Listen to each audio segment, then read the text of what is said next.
It's time to talk about Contractor Coalition Summit. At the beginning of May, we are going to be in Denver, Colorado for our first Contractor Coalition meetup.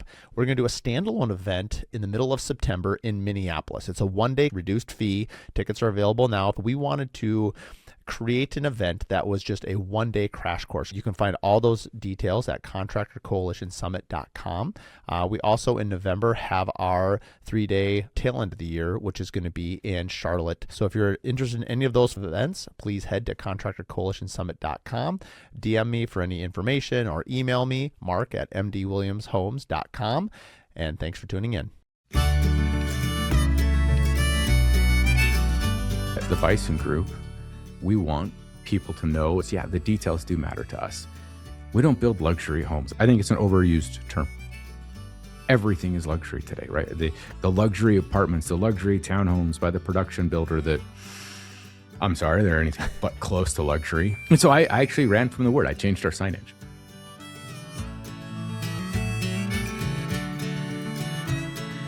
Today on the Curious Builder podcast, we had Nathan Marsala on from the Bison Group. Nathan and I have known each other for coming up on 4 years, and it was good to see him. I haven't seen him in probably 3-4 years, and I immediately start off the episode with just, Nathan looks like he's doing really well.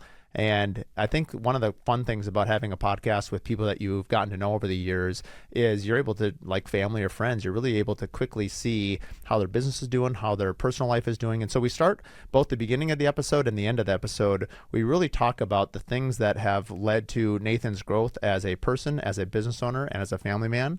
Without further ado, here is Nathan Marsala. Welcome to the Curious Builder Podcast. I'm Mark Williams, your host. Today I've got a very special guest. He was there from the very beginning. Nashville Contractor Coalition, baby. Before the Curious Builder was even born, I was sitting in the front row raising my hands. Nathan was like, who is this guy? And we hit it off ever since then. Nathan Marsala from the Bison Building Group out of Salt Lake City. How are you, buddy? I'm good. How are you? I'm great, dude. We used to talk like once a week. Then it was like once a month. And now I feel like since I had to drop out of the Builder 20 and our little once a bi-weekly meeting, I feel like you and I haven't chatted in like months. This is the longest you and I haven't talked that I can recall. I think you're absolutely right. I mean, are we breaking up? No, you just got too popular for me. Oh, sure. It is long overdue. We've actually been talking about having you on forever, talking about watches and pens and all kinds of stuff. But let's start with a quick catch up. You look great, dude. I like the haircut. How's life? How are you feeling? Life's good. I'm feeling pretty good. Yeah. I mean, on a personal level, we've had a lot of changes in the last 6-7 months. Things are going to be different. Different is good. They're all changes where we are putting proper priorities up front versus growth and business and dollar priorities, which it's easy to conflate the two at times. Does that mean family first? Is that what we're talking about here? Maisie and the fam, or what are we talking about? Oh yeah, absolutely. I mean, it's family first. It's also health first, right? Mm-hmm. Everything. You look. Honestly, you look really healthy. I've known you for a long time. I'm sure the podcast is like, what's happening right now? But I've known you for a long time. You know how when you know your people, your brothers, your sisters, people you spend a lot of time with, like I can take one look at you and you look like you're doing really well. Well, thank you. That means a lot because there was a period of time where I wasn't looking so hot. I was definitely run down dramatically, which, part of what we're talking about today kind of plays into that a little bit. But yeah, business can be overwhelming and life and work can, if we're not careful, take over. And it can have detrimental effects to relationships. It can have detrimental effects to our physical and mental health. And just to clarify, Mark, everything's good on the relationship front. It's the health front, and it's making sure that all of that is in proper order. It's amazing what we're willing to sacrifice at times for projects, for clients, for growing a business or a company or chasing the next dollar. And we just kind of got to a point we said, hey, you know what? This is not worth it. Our daughter is a teenager now, and it's the middle school, high school years. We know what we are on the tail end of the bulk of our time with her. So it's making some changes to make sure we're there for her. I mean, yeah. You have you gotten back into jiu-jitsu or jiu-jitsu, I should say? Because I have not. I haven't rolled in a year. A little over a year now. I spent most of 2025 trying to recover from some injuries to my ribs and my back. And I think we kind of got to a point where, as I was starting to test the waters, just realized, you know what, this might be the sport I have to walk away from, either for a greater period of time or just in general. This isn't the first time my ribs and back have been royally messed up from Yeah. jujitsu. My previous errors where I'd come back to the mats a little too quickly, I and I mean, didn't when give it proper time. I love talking about health, so I guess we'll start there. And wellness Yeah, is such a huge part of, I think wellness means different things to different people. So maybe I'll let that be the first question. What does wellness mean to you? Because I think you mentioned health, and I think there's yeah, physical health, there's mental health, I think anytime you have a sickness or something that's taken away that you take for granted, it brings into real sharp clarity how much we take for granted. So what does wellness mean to you? that is a very good question. Wellness means being able to, number one, do the things that you want to do, and then number two, wanting to do those things. Right? You have this interplay between mental and physical health. Hmm. And when our mental health is suffering, oftentimes the things that used to captivate us, motivate us, interest us, provide a sense of joy, relief, repose, they start not drawing us in as much. Right? They That's really insightful. Like basically the hobbies or the passions or the things that we love to do, if all of a sudden we find ourselves falling out of love with them, basically check the premise because something else is Yep, likely up. exactly. So yeah, there's the physical aspect. Obviously you want to be a physical, healthy specimen. Mentally, you want to be properly regulated in that sense, where you want to spend time with people, you want to do the things that you enjoy doing, the hobbies, the sports, the whether it's reading a book or whatever. And then there's also a spiritual component, and that's to each their own on how they want to define that. But there is a sense of awe and wonder that I found to be very beneficial in life, as far as kind of just keeping things grounded. I know touch grass is the word that the young folks use these Is days. that what it is? That like grounding? Touch grass? That's Yeah, really funny. touch grass. So there was this little thing that we kind of came up with: chop wood, carry water, and touch grass. Yeah. Those are the kind of the things that get you through. Um, but yeah, on the physical aspect, there's this one's really come into sharp focus over the last year for us. I've had my physical health hasn't been terribly bad. It's suffered because of stress and lack of sleep and all of those fun things, and just kind of getting worn down and burned out in many ways, which created other issues and other wellness items for me to work on, more on a mental and spiritual side, a little bit on the physical. But the physical really hit my wife and my daughter a heck of a lot harder than it did me. And it does, it puts what it means to be healthy in sharp contrast. And, because of it, we've made some fairly large changes. My wife walked away this quarter from a lifelong career in corporate tech to it. This has to do with about time with our daughter. It has to do with about being healthy. It was taking too big of a toll, both physically and mentally. And so, yeah, that was a big decision for the family. How does Part she of it was how does she feel go ahead, now? How does she feel now? About I relieved, mean, much yeah. better. Yeah, Yeah. much, much, much better. I mean, it got to a point where we were trying to figure out what was going on physically, what the source of a lot of these symptoms, and all three doctors came to a consensus. This is due to your work. This is due to the Wow. stress and the things put on your shoulders in your career. And the best way to obviously reduce and eliminate those is change careers. You know what's interesting about that? I think our industry, construction, has a I think we would pride ourselves on the reputation that we're tough mentally, that we can endure a lot.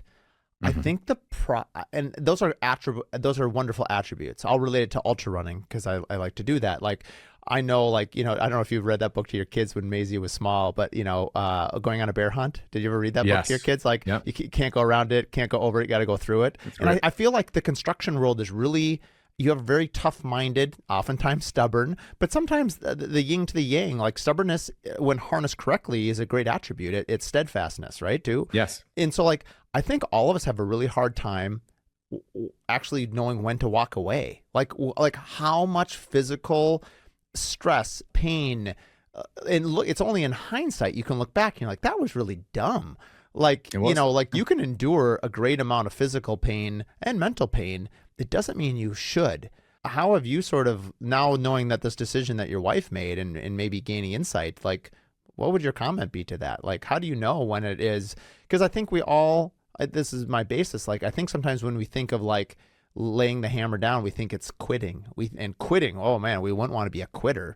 Like, I mean, regardless of your upbringing, I'm guessing that a parent or a grandparent or somewhere along the lines taught you that quitting is losing and losing is bad. How do you know Yeah. when quitting is actually the right thing to do? I think in our case, it was blunt force trauma. It was ending up in the emergency room a couple times. That definitely becomes the wake up call. And it probably should never get to that point. In fact, we could look back, we do our kind of our family year end reviews, and we knew February of 2025 that she needed to exit. We didn't press forward, right? Because you don't quit. That's where we added. There's that old saying that I mentioned a few moments ago: chop wood, carry water. So we kind of added touch grass to the end of that, Yes, because you can chop wood and carry water, Yeah. and you can forget that you need to touch grass and do these other things. The irony of that is knowing when to, and quit is probably the wrong word, but to step back I agree. I think or reframing make a it. change, right? Yeah. Pivoting is not quitting. I look at our company and our kind of what we've been doing, and there was a period years ago we wanted to be fast, quick, big, make lots of money. That's part of why you're in business, right? You want the autonomy, you want the money, you want all these things. You have a vision of it can be done differently, better, etc. And it kind of got to a point where, and I'm not there. Like, I still wrestle with, some days I want to keep growing and be bigger. Other days I want to be completely solo by myself, owner operator, I think and not deal with all the other stuff. I think And we all struggle with that. Because Yeah.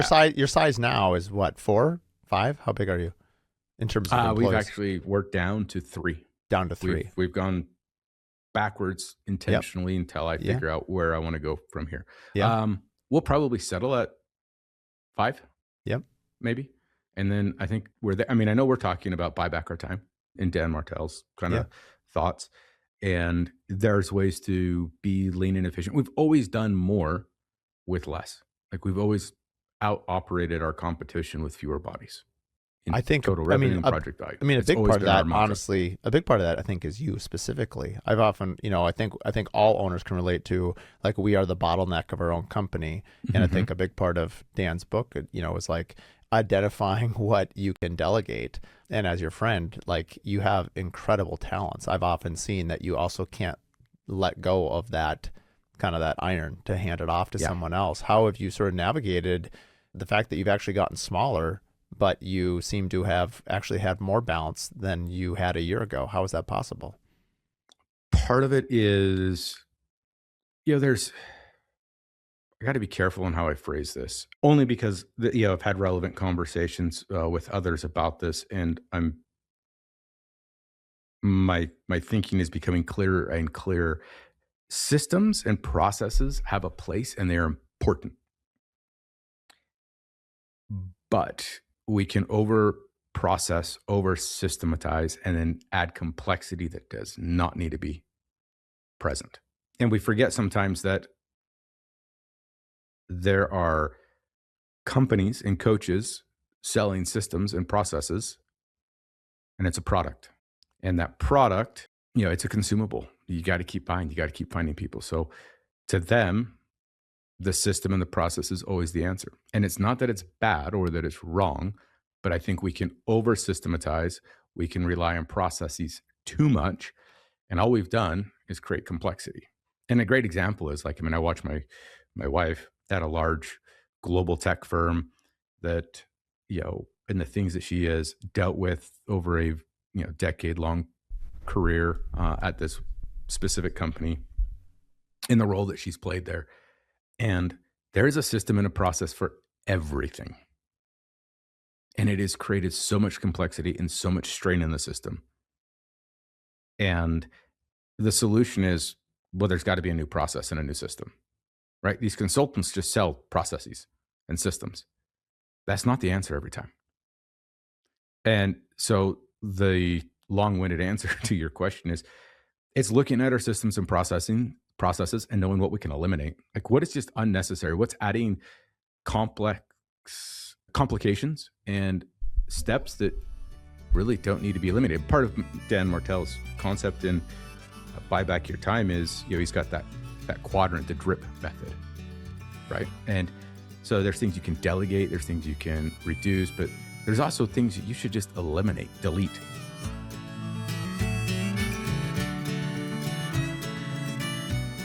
This episode is brought to you by Pella Windows and Doors. I've used Pella for 21 years as the exclusive window company on every one of my builds. When people ask me who I trust for windows and doors, it's Pella, every time. Their craftsmanship, their innovation, the top tier service make them a no-brainer for any custom home builder or designer who demand the best. Whether you're designing something bold or building something with timeless elegance, Pella has you covered. They're also the only window company that has a lifetime warranty on all of their windows. I've gotten to know all their people at Pella Corporate as well as locally here at Pella Northland. I'm proud to call them our partners and our friends. Visit Pella.com to learn more and connect with your local reps today. Also, for more information, you can listen to episode 1, where I interview their founders, as well as episode 109, where we talk about the innovation at Pella. You look at any big business, like a Walmart or Amazon, or those are obviously pretty big companies. But, Yeah. One thing they do really well is when times are lean, they get rid of the fluff. Or like, I love companies that are maniacal about like one thing, like Five Guys. Like the only thing they do is cheeseburgers and fries. That's it. You're not getting a salad there. You're not getting sushi bowls. You're not getting edamame, which you can clearly tell is what I like to eat. And but like what they are, and they do really well. I think. Yeah, what is it? KISS, keep it simple, stupid. Yep. We and I think, as you go through your process and identify the things that need to be eliminated, I know that our teams, like anytime you and I come back from a contractor coalition summit or you come back from International Builder Show, and this is a common owner fallacy, is you come back with all these ideas and they're probably good. But it's really the implementation and how you introduce them to the team that they're probably like, great. Mark and Nathan are already asking me to do all these other things. Now they want me to do it, another thing. And so it's like, honestly, you kind of have to have the team buy-in from day one and kind of have it almost be like their idea. I think it's up to us as owners to sort of inventory that and like see if they want to come along for the ride. It's still our companies, but Yes. I would like it to be our company. Like every owner would love it if every employee felt like they were part of ownership, like an ESOP, because it means more to them. And I think by asking them what can we eliminate is probably a good idea too. Yeah, no, absolutely. I mean, and have I become a bottleneck like Martell talks about? Yeah, definitely. Has it taken a toll? Yeah. One of those things last year is I had a trade partner pull me aside. He's a good friend outside of work. I mean, we don't get together a ton, but it's been more than just like a good partnership. It's for the last 15 years. And he pulled me aside and he took me to lunch. He said, dude, we can have a conversation. Like the way you are interacting with guys right now, like this isn't you. And that was part of that wake up call. I mean, it was kind of a unrequested 360 audit that came out of that. Cause then it started me making phone calls to others like, hey, is this really going on? Am I really starting What did he say? Was it because you were I'm not screaming or yelling necessarily, but the tone and the demeanor at which I would reprimand might be a proper word, or address a situation wasn't typical of me. It wasn't screaming or yelling. It wasn't necessarily derogatory phrasing. He just said, hey, dude, the tone in which it comes out is soul crushing. You were carrying anger. Yeah. And I didn't know where it was. I couldn't see it. Right. I was blind to it. I kind of played it back. I'm like, oh, wow, I've had a few of these conversations, and it puts me at risk of alienating good trade partners that we've had for over a decade, not wanting to work with us again. primarily because of me. And it was a very valuable lunch. Now, did everything on that specific project around the incident that prompted this conversation go well? No. Did they have things that they needed to own up to? Yes, and they did. And they're capable of having difficult conversations and owning up to their stuff, which they did. It was getting to that point and how we got there. And part of that was I probably carried way too much on my plate. Things at home, that were taking place with the health of my wife and daughter, that were on the side, that were adding to additional stresses outside of work, trying to do a lot and be everything to everyone. It catches up. Your fuse gets shorter and shorter and shorter. And I didn't see that my fuse was getting shorter. And it wasn't everybody and it wasn't every day. But it was a giant wake up call of, wow, something's got to change. I'm so focused on what others are changing in their lives and how we get my wife healthy, how we get our daughter healthy, because she's had a few things that have, been extremely difficult to navigate for the last 6, 7 months. Well, some of them going on almost 9 months now. And we're not there yet with her. We've got a long ways to go, but it was creeping in and adding to the work thing. And knowing that you have relationships that you've built with others that can help pull you aside and kind of be that signpost on the side of the road and say, hey, it's time to check in. It's time to reevaluate what's going on. This isn't normal. This isn't you.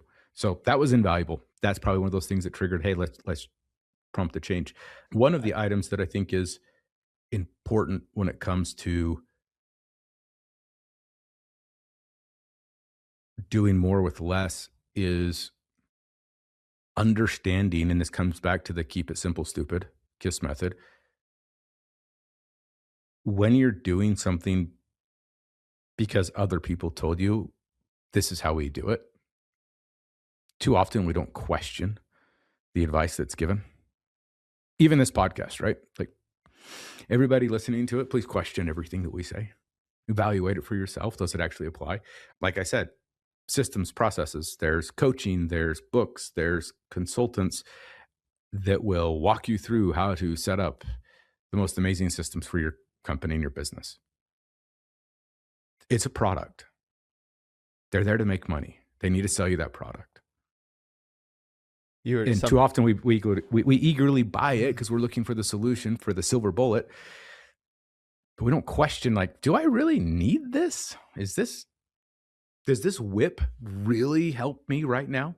I think people that are in sales are very susceptible to products because we're good at selling them. I'm speaking for myself. Like, I know you would think after I'm 45 years old, am I 45, 46? I don't know how old I am anymore. The point being is, I'm 46. Wow, that went fast. Yeah. Anyway, the point being is you remember how old you are. The second one is, no, I'm still 45. Sorry, I'm still working on my birthday. I'm wondering how I can build a multi-million-dollar house, but I can't remember how many years I have been on this earth. My question is, you have people. You have people that tell me what to do, how old I am. They didn't ask me how old I act. They asked how old I am. But no, where I was going with this is when you, now I derailed my own question here. I was going to ask you this earlier, so it's coming back to my mind. Elon Musk had something that was really interesting back to about reducing. His autobiography, I haven't read it, is phenomenal. He's clearly a touched individual, but one thing he's got right is when he was building his rockets and trying to compete with NASA, he basically reduced it till it wouldn't work anymore, and then he would add back 10%. And I've never thought to do that with my own construction company. But your concept of what products and what systems and what subscriptions and what things are draining financially and your team's energy, if you just reduce them till you couldn't build a house anymore and then add back 10% until you could, that would be the leanest operation you could run. I've never thought to do that with my own company. I admire it on a larger scale, but were you aware of that he did that, or what's your thoughts on that for yourself? I mean, we were doing that before I read Elon's biography, because I've gone through both of his, the Walter Isaacson, and then the one that came out, was 15 years ago, the very first one. It was a bit more on the Tesla side than it was on the SpaceX side. But yeah, that's primarily kind of what we've been doing and auditing. It's part of the reason we've been able to do so much compared to our peers that do the same revenue and volume, Hmm. that have twice or 2.5x the employee count. We just got I've just looked at some comparable financials to some others, and our overhead is half what their overhead is. We're doing the same revenue. My overhead is half. Wow.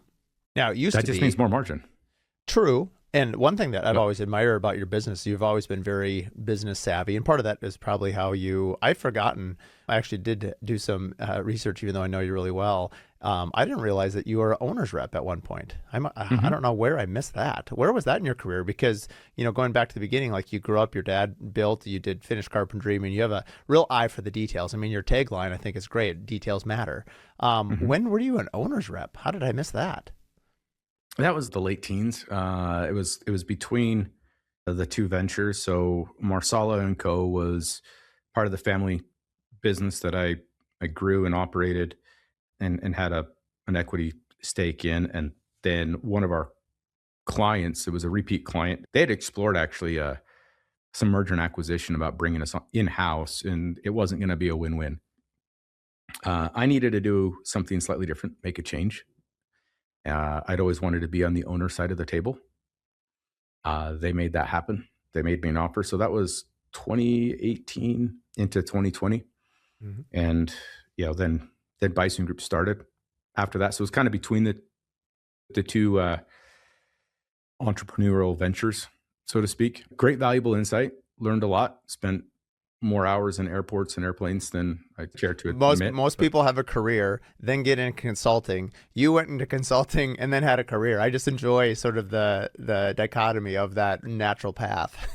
yeah, I mean, it was very valuable to be on the builder side, Hmm. on a GC side for decades. Go to the owner side, see how that ran. Realized, yeah, it's not where I want to be, but got some very valuable insight on just more nuance on how those whiteboard behind closed doors meetings take place and how those decisions are made. And then go back and do what I enjoy doing more, which is being on this side of the table, on the GC side of the table. Hmm. Um, but yeah, that's also one of those things where, I mean, I've worked for large multi-billion-dollar GCs on the commercial side in my career. I've worked for a multi-billion-dollar company as an owner's rep with all of their construction projects over 8 different states and on a plane every week. I can see when complexity is helpful, because it needs to be there for necessary oversight, but you can quickly see how it just too many systems, processes, checklists can bottleneck. Excuse me. But yeah, it's valuable insight to have a different perspective of this industry from a different Yes. side. Speaking of perspectives, it's been a while, maybe 2 years ago. You used to do your whiteboard Wednesdays. I really enjoyed those. You were searching for your voice and the place that you were filling, and you've always been I think, a great educator. Honestly, I don't know if anyone's ever told us. I think you would be a great teacher. I don't. Thank you. Has anyone ever told you that before? I haven't necessarily, I've always got great feedback on the whiteboard Wednesdays. Being a teacher is something that's ironically something I've thought about at the tail end of my Hmm. career, that maybe I would go teach, construction management or something adjacent to that at a university to enjoy my retirement, because I'm not a sit still, play golf all day type of guy. I Right. mean, I enjoy golf, but that's just not my personality. I enjoy the learning and teaching process. So No, whiteboard Wednesday something should for probably come back in the future. so tell the audience that doesn't know what Whiteboard Wednesday is, like, what your premise was, and what I thought it was really interesting. And Yeah. in some ways, I see people doing it now, like Tankersleys kind of do a entrepreneurial. They don't call it Whiteboard Wednesday, but it's Yeah. like the Thank You Thursdays, the Follow Fridays. I mean, I love mnemonics that are easy to remember, and Whiteboard Wednesdays was one of them. But why don't you share what kind of what inspired you to do that, and then what it was?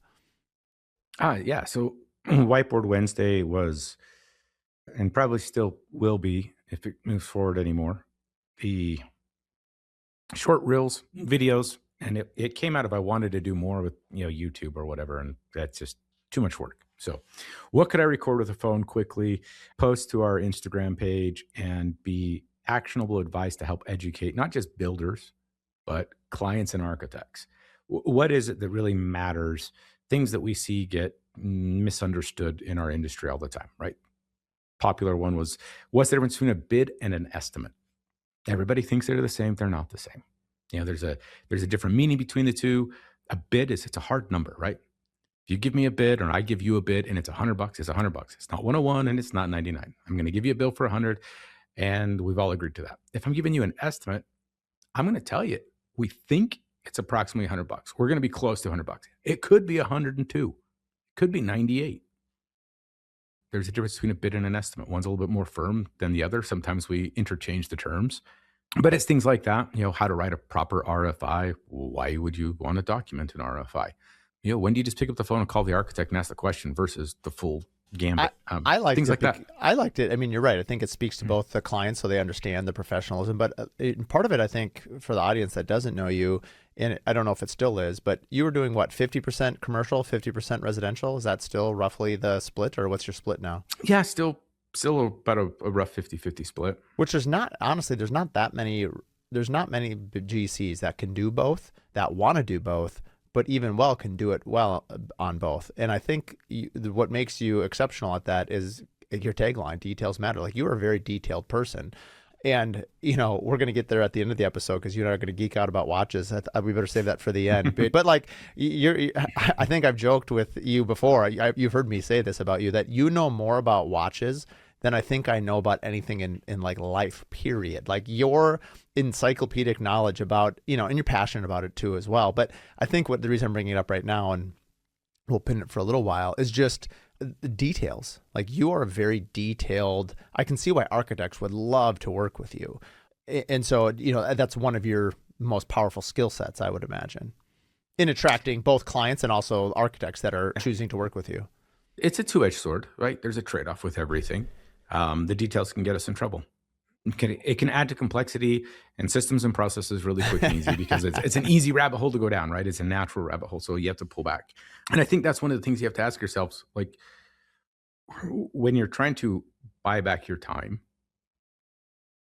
you have to look at, what are the things that truly matter? What are the details in a set of drawings or in a build or to a client that matter? And so you have to understand, well, what matters to the end user? There might be details that matter to us. We're going to make sure we execute on them, but that is not the primary detail that matters to a client. They could probably care less, and I'm going to spend way too much time and energy on something they're never going to see, never going to notice. Doesn't mean we don't do it. We don't do it well, but maybe I don't expend too much mental and physical energy making sure it's as close to perfect as possible, when to them, there are other higher priorities, and making sure we're focused on those that we may not see. So part of being detailed is understanding what details matter to who. Well, that's funny. You mentioned actually a couple of years ago you were on Adaptive's podcast with our buddy Reese, and you had this great quote that says, "If you don't understand the vision, you can't build it." And what I appreciate about that quote from you is the idea that we sort of need to see where we're going. We need to know the story. We need to know the shape of it. And yes, the details matter. If you're reading a book to your kids, Maisie's older now, but it's like you're probably not, snuggle up on the couch reading books like you used to. I'm still there and I enjoy it. Hopefully they still want to do it when they're older. But like, you kind of need to know, like, what kind of story are we in for? And I think that's true of architecture. And I think that's why I really personally enjoy storytelling through our work. And it's something I didn't realize that's actually how I sell now mostly. I don't even like the word selling. I think I just like the word storytelling. Let me tell you a story, because by the end of it, like, you're so engrossed in the story. Like, that's why trailers are so successful, for movies. It's like they're getting the hooks into you. Why do you think, because I think it coincides a little bit with, there's a great verse, and I know you read the Bible too, but there's a verse in the Old Testament, I've often thought of it. I think it's in Proverbs, but the people perish where there is no vision. And I think that's true as we're the leaders of our firms, and also as we work with our partners. Like, it's sort of up to us to establish like a clear vision, but we also have to understand, like, as an architect, what is their vision and how do we have a shared vision together? Because if there's not alignment there, it's going to be chafing the whole time. Well, it is. And then it's harder for people to remain motivated to move towards that vision, whether it's the company's vision on where it's going and it's why. What does it do? Why do we do what we do? Or whether it's the client's vision. That story is important, and making sure that that is a signpost that is clear and visible and understood by everybody. That's where you get alignment. That's where on the tough days, you know how to get through the tough days, because at the end, it's going to be awesome and So you're going to get there. So let's take a little time to dig into this. Yeah. How do you do that? Is it your ops meeting? Is it checking in with your people? Is it you explaining your vision so that they understand how you think about it? But how do you convey that vision and that shared? Honestly, it's a culture thing, really, for your Mhm. team. But even with like the architect or whoever the lead of the project is that you're trying to court, like how do you actually actively think about it, or do you think it's more passive and more innate into our personality and into our or are you actively making those choices to pass on that vision to others? I think that there is a bit of both, right? There's something innate that you kind of have inside you. That's why you started doing what you do. That's why you started the company, right? Why did you start a podcast? Why did you start the Curious Builder and the Curious Builder Collective? Why are you building Misahus? Yeah. Like, you had a vision. It's innate. It's inside of you. Now you have to tell the story and communicate that so you can bring people along with you.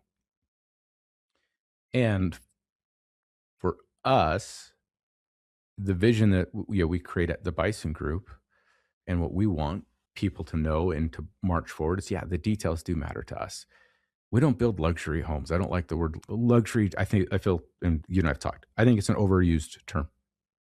Everything is luxury today, right? The luxury apartments, the luxury townhomes by the production builder that, I'm sorry, they're anything but close to luxury. And so I actually ran from the word. I changed our signage. We're finely crafted. We are finely crafted homes. Our story is craftsmanship. It's the details. They matter to us. And it's not just the details in the workmanship that goes into the house. We want you to feel it, to see it. It's emotional.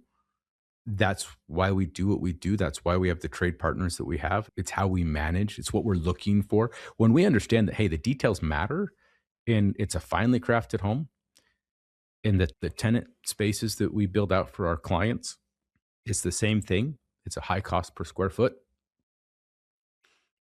but they're coming to us primarily because of the story we've tried to communicate, which is, this is who we are. We pay attention to things for a very specific reason and purpose. We are not like every other builder. We do not want to be like every other builder.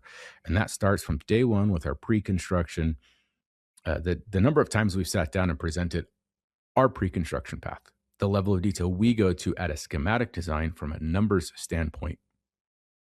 I do not know of anybody that competes with us at that level. And that's not me saying that. That is architect after architect after architect saying other builders simply will not go to this level or do not. I think two things. One is you get paid for it, which I highly Yep. encourage. I mean, that's one of the first things that in fact, that was the first session at Contractor Coalition Summit where Nick Schiffer was talking about pre-construction agreements. I had one, but turns out I was crediting the client, rather than keeping it for myself. But I think it's one of the first things I tell up and coming builders, or honestly anybody, that we all need to be charging for our work. Otherwise, you're doing it for free. And if you're doing free work, Yeah.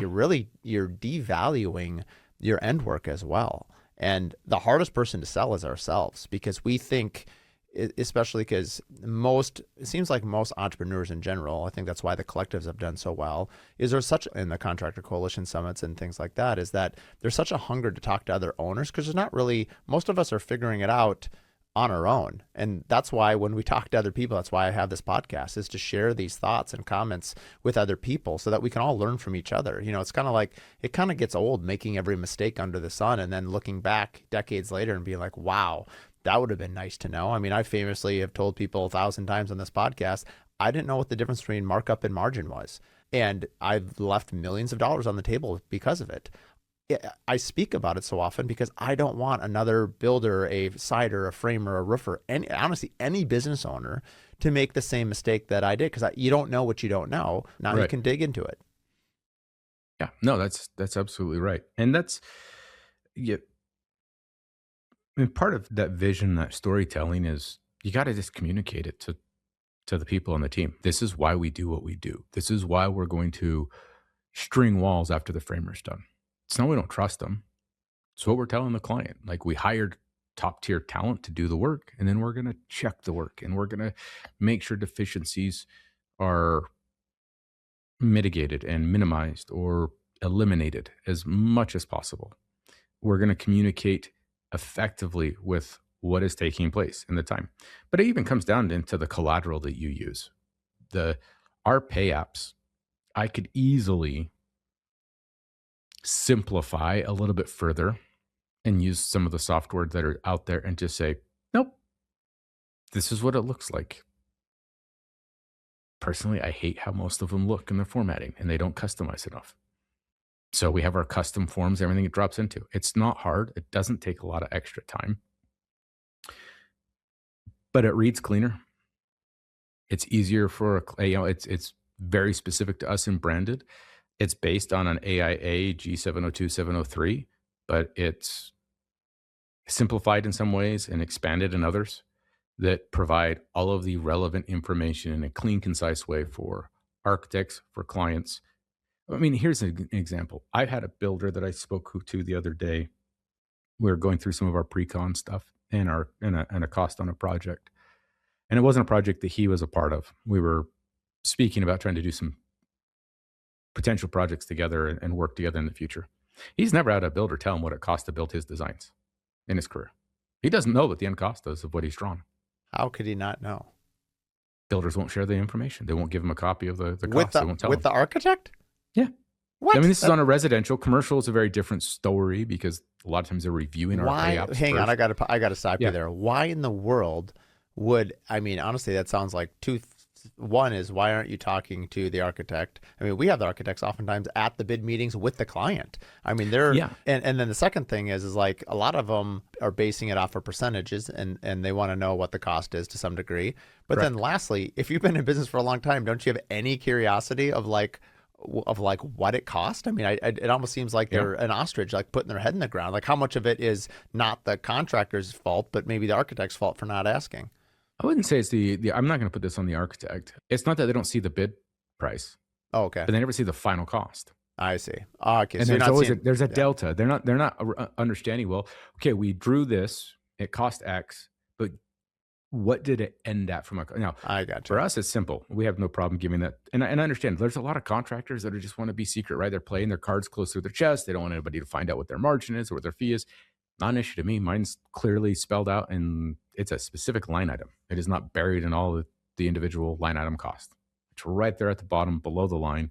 You know exactly what our project management fee is. You know what our general contractor fee is. Like it's all right there. It's very spelled out. It's very black and white. It's very transparent. That's just part of how we operate. It's part of the story we tell, right? We are here. We are a team player. We want a relationship. We want to do finely crafted work for people that truly care, that appreciate it. You And know, it what becomes that filter. you know what I love about that name thing? I meant to mention this earlier, but I'll bring it up now. I love, by the way, that you switched from luxury to finely crafted homes. In the English language, I could say that I love this LaCroix. I love my daughter. I love running. But all those mean very different things. Correct. Where I think is it Greek? I think there's like 20 some like adjectives or verbs for like love.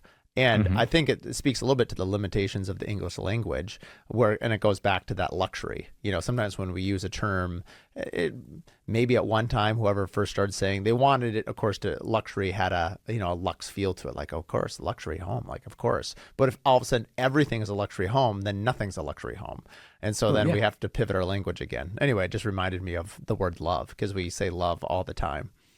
Well, and I think it can cost more, and it typically does, to do things with better materials and better craftsmanship. But I don't think a finely crafted, well built home necessarily has to be a Veblen good that's insanely expensive that fits the old definition of luxury, where it's this unobtainable expense for the sake of expense that Well, exists surely, but it doesn't have like. Here's an example. We have a meeting with a client this afternoon. We're going to sign off on their schematic budget, their schematic plans. It's going to move into construction docs, getting permits. They're going to move out. We're going to go tear down their house. We're going to go build them something new. Their budget is more tightly constrained than most of our clients. We found a way to do it. I'm proud that we found a way to do it. But we're not we're not sacrificing the craftsmanship to do this, right? It's coming at some of the square footage and the size and the complexity of the build. It's coming in some of the materials. We're still using good materials, but we're not using the same high level. But I mean, this isn't LVP floors and, you know, what I do not like the term builder grade. It's always used as a derogatory term. But like, what would our, and this is a thing that you should ask yourself as a builder, what is your minimum level of build? Like, what are the lines you will not cross? For us, there are certain lines we're just not going to cross. We're not going to put certain materials in a project. We're not going to build certain things a certain way. That's just not who we are. It's detrimental to our brand and to our story. So, what is the minimum you can do? We found it. We were challenged to find it for this client. It's, and I don't like cost per square foot, but we're going to be coming in at like 385 a foot. I haven't built anything residentially at 385 a foot in ages. I didn't think it was possible, to be honest. Like, it had to challenge my assumptions. So I think the cost, some people listening to this might go, 385 a foot's insane. They're building in the mid 100s still, or in the 200s. Where? I don't know. That's not our Africa? market. I was surprised we got sub 400 because we always thought this was going to be a 450 a foot. I Joe. mean, I can But hear you. it's, Yeah, I mean, yeah, I agree with you. We priced one out the other day, and I mean, right now my range is 490 to 1100 a foot. That's a massive range. So like, I now yeah. say that because people love that first phone call, and they can't help themselves because they don't know what else to ask. And I try to stay. Obviously, we steer away from price per square foot, but they don't know anything else, and it's so dependable. I mean, most builders do not like to talk about. There's a few exceptions. Actually, you know her, Allie Case Anderson from Chicago. She's amazing. Yeah. She has it right on her website. It's like one of the first things. She clearly states what her cost per square foot is and what the expectation is as a range. And I remember interviewing her. It was like a year ago or whenever it was, and she's like, "No, I want people. It's my filter. I want people to know exactly what it costs. For what I'm going to do." Now, I'm not. She was very unapologetic. She's like, "I'm not going to change." So I don't remember what her number was. Let's just say it was $800 a foot or $1,000. I have no idea. But the point is that she wasn't going to go to 700. She's like, no, for me to deliver all the services. I think speaking a little bit to what you're talking about is like, what is your minimum? Her minimum was whatever she was stating. And I also like it when people do the opposite of what the rest of the industry is. If the whole industry doesn't share it and then you share it, I love that. If everyone is this, I love sort of being the contrarian and doing it a totally different way. And because you can usually, there's almost always, what do they say? There's riches in the niches. Like there's usually a way to sort of spin it where people are like, oh, that's different. I like that. It's just owning your story, really. It is. And I want to pivot real quick, if you don't mind. Yeah, go for it. I want to make sure that your listeners, if they're tuning in to hear bullet points on buy back your time, that they get a couple things that I think it's relevant to the story you tell, knowing what your minimum is and how you do more with less. And some of those basic principles where he starts out, in that book, if you recall, he talks about doing these time audits. Mm-hmm. Where's your time going? Do you even know where your time goes? There are times I get annoyed at how much windshield time I have between projects. We have a 60-mile radius we build within, but that can mean it can be an hour and a half drive to get to some of our sites up in the mountains a little bit further. Well, how do you use that time effectively, right? Can I be delegating? Can I be producing? Or can I be learning? You kind of look at that windshield time. What can I do? Delegating is making phone calls. Producing can be making a phone call. Learning can be listening to a book or a podcast, trying to gain some insight. But you have to find out where your time's going. And when you realize, oh, wow, we spend a lot of time doing absolutely nothing. He likes to say do 2 weeks, block out every 15 minutes. That's insane. That is insane. I would highly That'll recommend drive you against nuts that. within the first hour of a thing going off. But at the minimum, just every hour, check in. What have I done for the last hour? What did I produce? How many times was on my email? How many times did I go to Instagram or TikTok or whatever it is? And just task yourself in understanding, like, where's the time going? I think one of his things, he had a thing, I just read it last night. It was like, the 5 time assassins? I can't pull them off, but like one of them was, delaying decisions. One of the things that any entrepreneur knows that like, if you sit on a decision too long, like it's not about it's not about A or B. It's about making the decision, moving forward with it. I remember my dad used to always say about that sometimes there is no right decision. it becomes the right decision by what you do following the decision. And I've Right. always, He calls that the staller, the person that yeah, just, because no decision is a decision. right. That's the problem, right? You get Yeah. paralyzed. Yeah. But you can make decisions too quick, be very Mm-hmm. impulsive, not Yep. having enough information. Which His is the other one is, opposite. Yeah. if you're micromanaging, easy to do because you're not delegating tasks or you're not trusting the people that you've hired to do that.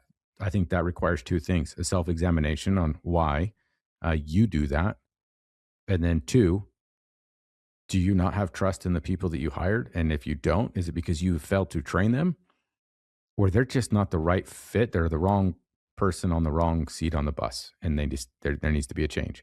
I think And that's one of the hardest one for most owners. Not the second part, the wrong bus one, but like I remember Nick Schiffer talking about it. He's pretty OCD and he runs a pretty tight ship, right? You can just see it in how he presents himself.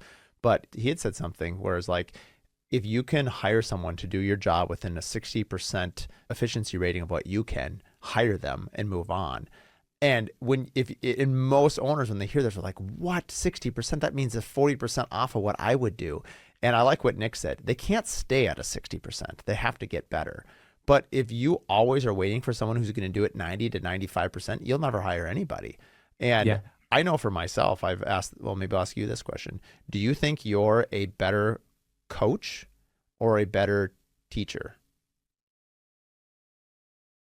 I should rephrase that. Are you a better coach or a better cheerleader is what I meant. I'm a better coach. I've coached volleyball. I'm going to default. I'm a better coach than a cheerleader.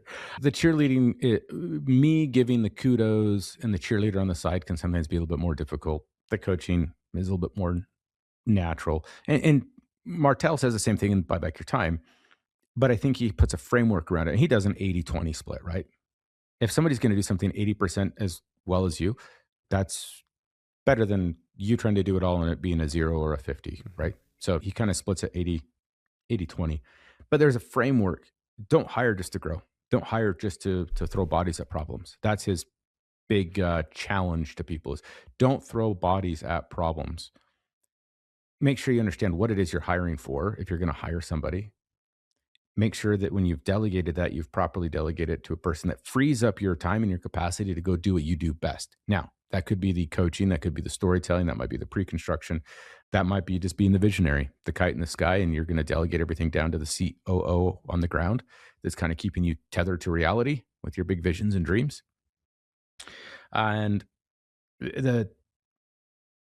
so he looks at it as you can hire people to go do work. That doesn't necessarily solve the problem. You might be adding more complexity, right? Because you just hired a bunch of project managers. But what if the real solution was your project managers were just wasting their time because you didn't audit their time? Like we've gotten the time block, the ideal week for every role. It's not hard to properly run and manage a project site if you properly time bucket it, and it still gives you plenty of time to walk the job and be there. And that's one thing that we get phone calls at times because like Dwayne right now, who's our primary super, I've gotten phone calls like, dude, this guy's driving our guys nuts. I said, why? Well, he's watching him do the work. Okay. What was he supposed to do? Go sit in the cab of a truck or in the job site trailer? Like his paperwork's done. His job is to be there to be a support. And the irony is your guys are nervous because there's a superintendent watching them do something, but we can tell you that they did the wrong thing because they weren't paying attention, but he was there to catch it. So we saved time, money. You didn't have to rework it. Your guys kind of forgot to tell you that part. Yeah, they're embarrassed. There's nothing wrong with that. People make mistakes, but you see this on job sites. If there's not somebody there paying attention, it can be written down on a set of drawings. It doesn't mean a sub's going to look at the drawings or that they're going to follow it or that they even care. I mean, it's nice. I mean, I think this goes back to your system things, what we started with, where you can have all these different systems and all these different layers. But give me somebody that cares. I'll take the person that cares all day over a system. Now, I'm not saying you don't need systems. You clearly do. But man, someone who really gives a darn. I had my cabinet guy, shout out to him, Rich. He's amazing. Been with me for almost, I don't even know how long, 16, 18, 20 years. And it's like those guys who are really slow burn, but when they do burn, they burn a little hot.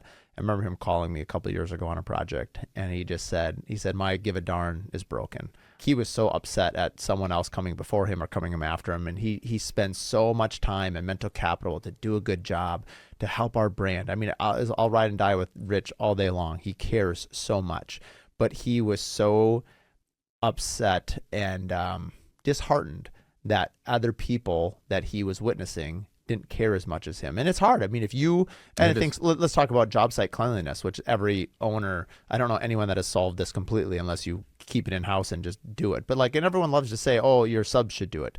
Great. Show me show me all your subs that always do it without someone, it's a little bit like, you got kids, clean up your room and wipe the countertop. And it's like, everyone has a different idea of what clean is. Or, I hate it when they say we clean every Friday. And it bothers me. I'm like, why do you clean every Friday? Why don't you clean at the end of every day? And then Friday, be a lot faster. And so anyway, and I know it comes up to us as leaders to sort of set that, but it's really hard to change people's, and we have so many different people that come into a job site. I don't know. It could be a whole separate episode on this one, but I forget why I went down this road exactly. But anyway, I guess mainly because I was on a job site today and I was disgusted with how dirty it was. it's probably well, it comes down to the systems and the processes. Yeah. But somebody that cares can beat a system. Oh, they give a darn. Yeah. Your give a darn was broken. Yeah. Which comes down to, if you give a darn, you got to share what the darn is. You got to find other people that give a darn. The darn is part of the story. You're right. Systems are important. I don't begrudge systems. Checklist Manifesto was required reading for everyone in the company a number of years ago. I still refer to that book. I still think it's a great book. But the important thing is to know what belongs on a checklist and what doesn't, right? You have to refine it down. Just like an editor with a good book might start out at 800 pages and ends at 300. You ruthlessly edit and refine and cut things out that are unnecessary, that are the fluff that don't need to be there, the filler words, which I've probably dropped plenty of ums and uhs on this podcast. But it's the same thing in our business and in our lives. You're ruthlessly refining down, which is what Martel's trying to get to. At the end of the day, he's got a bunch of rules and metrics on why and how, and the primary goal is to buy back time, so you can have time and freedom to go do the things that you want to do, to live the life you want to live with your family, with your friends, but to also work on the business and to continue to take it to the place that you want it to be, because you've pulled yourself out of the way and you're not doing all the low level tasks that are zapping energy and brain power that could be better used somewhere else. And it's a whole book of tactics on how to do that, from planning an entire year in advance to looking at things at quarters and time blocking and all of these other different things, and hiring people that can do it for the quarter of what your hourly rate is based on what you made last year divided by 2,000. I know. I did that the other day, and it was really depressing at how low my per hour rate was. I was like, it's like, dang, that's depressing.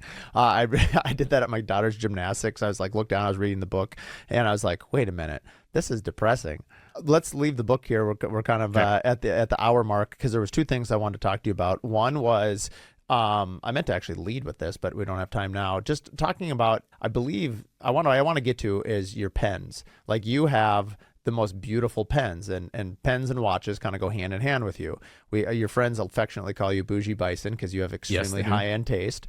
And but walk me through, I think it was your mentor who gave you a really high-end pen, and I just think the audience would benefit from that, and I'd love to hear the story again. But every time I'm like traveling in an airport and I see a beautiful pen, I usually text a picture to you, and you'll like know the pen. It's like pens and watches. Like, oh my word, this guy has an encyclopedia. But tell the audience the story about what your mentor said about a pen. Yeah. So John is his name. He's no longer with us, unfortunately, but he meant a great deal to me, to my family. I knew this man for well over 30 years. Great business mentor, great mentor just in life in many ways. He always carried a fountain pen in his pocket. And then he actually switched back to a ballpoint a little bit later because he kept ruining shirts with his fountain pen. But he always carried a pen. He always carried a nice pen. And, part of that was just kind of who he was. But the purpose of always having a pen, and he sometimes would change out what he was carrying, but 3x5 cards were kind of his standard, to keep one of the two of those in his pocket. He always dressed really well. I always had a pen and a piece of paper, something to make a note on. Number one, you never know when somebody's going to ask you to sign something, a contract, etc. So you're always prepared. And it's not just a big pen, it's something that just speaks to you. It's part of who you are, communicates something about you to other people. It doesn't have to be fancy, doesn't have to be iconic, but yeah, it's just not the plastic big pen. You also keep track of that pen a lot more. But you ever have an idea or somebody mentions something that you need to make a mental note of, you can quickly make that note. And he would have these ideas. He owned a bunch of really nice high end restaurants, lots of commercial real estate. He was a client of ours for a very, very long time. But he would just quickly jot a note down. You never ask to borrow a pen because you always have a pen. You're just a man that's prepared, right? You're ready to sign a contract, to ink a deal, to make a note, and that that's always meant something to me. This the way he conducted himself, right? You're never asking somebody for a pen because you're the guy with the pen. You're the guy prepared. You're the guy with the answers. So that's kind of always spoken to me. I've always enjoyed them. Journaling's always been a part of my life. It's one way for me to understand my thoughts and my processes. I still do a lot of analog stuff in the office because I think sometimes the digital becomes the black hole that things get lost in. And the analog, it's a little stickier. So yeah, I collect fountain pens. I've got non-fountain pens as well, but between the inks and the pens and the nibs, there's something always just fun to play with. They're great conversation starters too. I literally had a client, I had one in my pocket. It was not a fountain pen in this case, but I had a client ask if I could help him hang this big mirror in a home we built for him. I said, sure. He had a tape measure right there. He pulls the tape measure. We start measuring, make sure it's centered and the right height. And I needed to mark something and grabbed a piece of blue painter's tape that happened to be nearby, put it on the wall, pulled my pen out of pocket, and he starts laughing. Like, what's so funny? He goes, I've just never seen a contractor use a Mont Blanc to mark a wall before. That's awesome. Because I didn't know that was a thing. I said, well, there's tricks to everything. I mean, it's not normal. I wouldn't mark a stud with it, but it was what was in my pocket for that occasion. So yeah, pens have always meant something. I think they communicate something about your style, your personality. I like the way I also think it says something about I think what appeals to me about what you've shared there about this pen story is the ounce of prevention is worth a pound of cure. It's really the mindset. And you're a sharp dressed guy. And I think there's something taking some time for your appearance in it's not look at me, it's I feel confident. And I think there's a big difference. And I think it resonates with our attitude, with how we engage with clients, things like that. And so I love the pen. I was curious, did John also always carry a knife with him too? No. It's funny because I almost always have a knife in my pocket because I want to be the guy. I've always had a fascination with knives, even as a little kid, pocket knives and all kinds of knives. I have so many knives. I don't even know how many knives I've got. And so there's never a knife I've seen and I'm like, oh, I could use that one. And but the point being is, it's the simple stuff. It's cutting open all my wife's UPS boxes. I mean, I think Amazon might have an actual hub at my house. So without this knife, I'm not sure how I'm supposed to process, 500 pounds of cardboard a month. There's so much cardboard.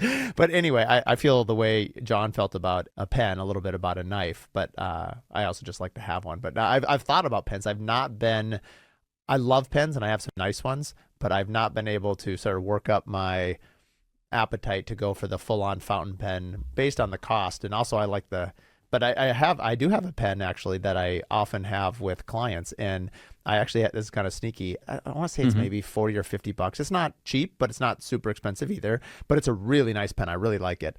And so what I do is I often, when I'm at a table with a client, they'll want to take a note, and I have pens right on my desk, or on the conference table, but I'll often give them my personal pen, and then they'll use it, and they're like, ooh, they always say the same thing. Oh, I like this. They'll write, and I'll always say, keep it. Now, what they don't know is I have actually 20 of them, and so I just keep replacing. But Yeah. but it's genuine. It's not fake. I learned that one time because someone was like, "I can't believe you just gave me your pen." Like they've really, and I was like, "This could actually be kind of like a nice little gesture." Now, I couldn't be giving away Mont Blanc pens to everyone that said they I like. mean, and I don't always like today. It's with me today. It's wood. It's still has kind of that carpenter vibe, but it's a fountain pen. And when you take this out and you scribble a note, like people notice It becomes a conversation piece, and but Yeah. it also I also see it as part tells the story of the finely crafted homes. Yeah, I agree. I We think it's like very finely on. crafted things. Yep, it's very on brand. We see the craftsmanship in all things. I think we'll leave the watch wormhole for another episode because that's like a whole one. Yeah. Suffice it to say, if you are ever at the International Builder Show, come a day early on Monday, and Bougie and I will meet you, and you will get a.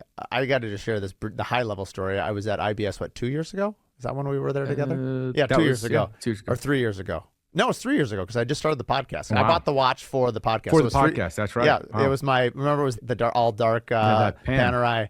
And so, anyway, long story short, I was convinced I wasn't going to buy a watch, and so we get in this beautiful boutique, and what Bougie knows a lot when every single salesperson just lets Nathan say everything. I mean, he knew the lineage of every French artist who had worked on these watches, and to the point where like the owner of the boutique is just like, can I bring you a coffee? I'll let you kind of just lead these. And so, long story short, I mean, you don't need a salesperson. You got a storyteller in you when it comes to that passion. So I love the experience and the passion of that. I just got to be careful. I can't go to too many watch shops with you because it costs a lot of money to go to a watch shop with you.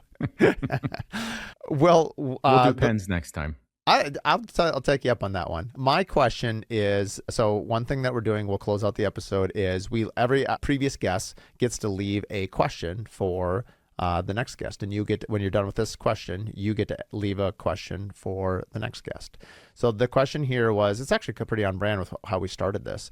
How do you ensure that you stay in touch with your basis, is the way they said it, which I think is, how do you stay in touch with the main story of your life? How do you stay in touch in your business with the thing that drives you and not get lost in sort of the chaos of business? Like, how do you celebrate the wins, and how do you really just stay true to, honestly, yourself and what your vision is for the company? Yeah, it's a really good question. And the simple answer is you do less. And what I mean by that is, I think the world has gotten a little too complex, right? So it's the Lenten season. There's things that we give up during Lent. And for me, there's things that we gave up that I've chosen just to completely walk away from. I don't know if they'll ever come back. Social media is one of those, YouTube shorts, things like that. And the thing that's been on my mind a lot, and I've kind of gone through waves. I used to consume audiobooks, podcasts at 1.5, 2x speed. It was how many could I get through? The never-ending list, the podcast feed that was ginormously long of everybody you subscribe to. And I've gone through these phases where I'd unsubscribe a bunch, and I keep turning the speed down, and I'm back to everything's at 1x.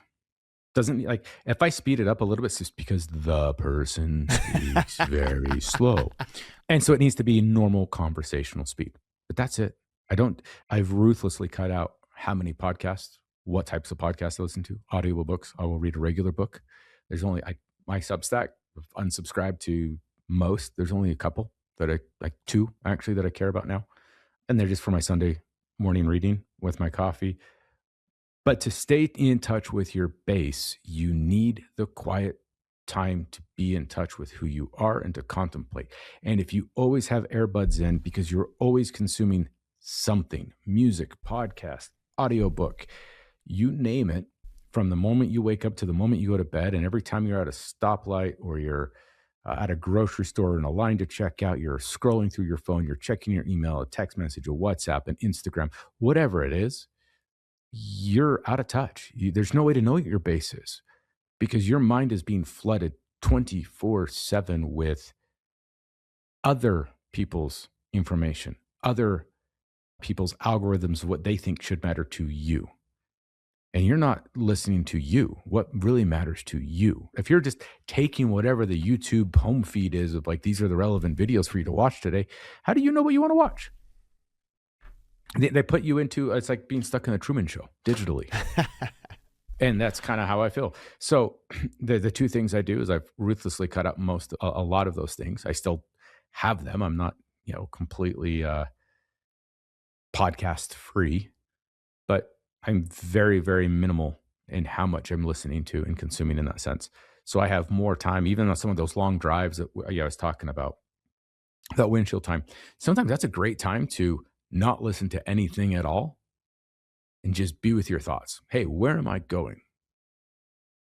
Where do I want this company to be? Where do I see my relationships with my friends or my family in the next few years? Or are we on the right path? And then fountain pens and paper.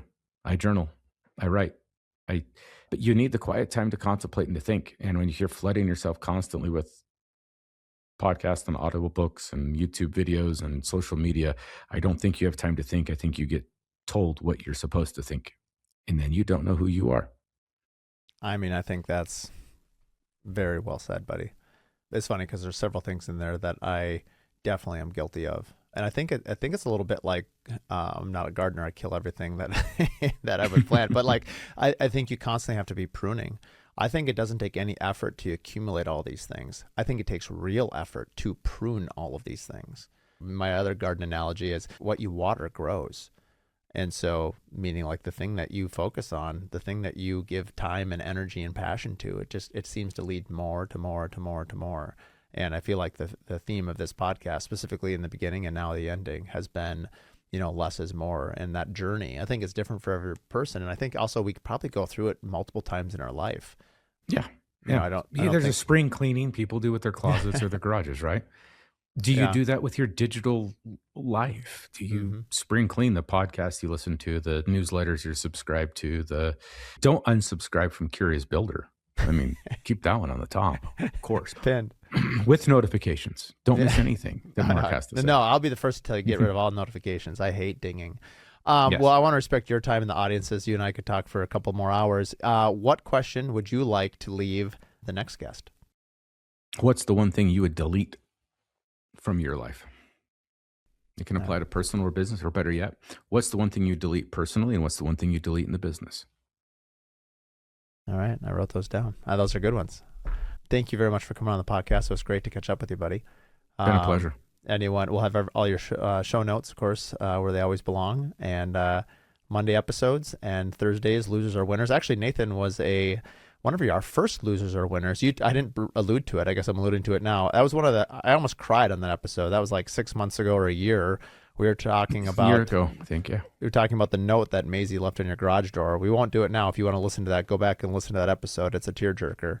And honestly, probably led to a lot of how this podcast started, would be my guess. Yeah. I appreciate you. You're a good person. And I'm glad to hear and see that things are going really well for you. And thanks for coming on the podcast. Thanks, Mark.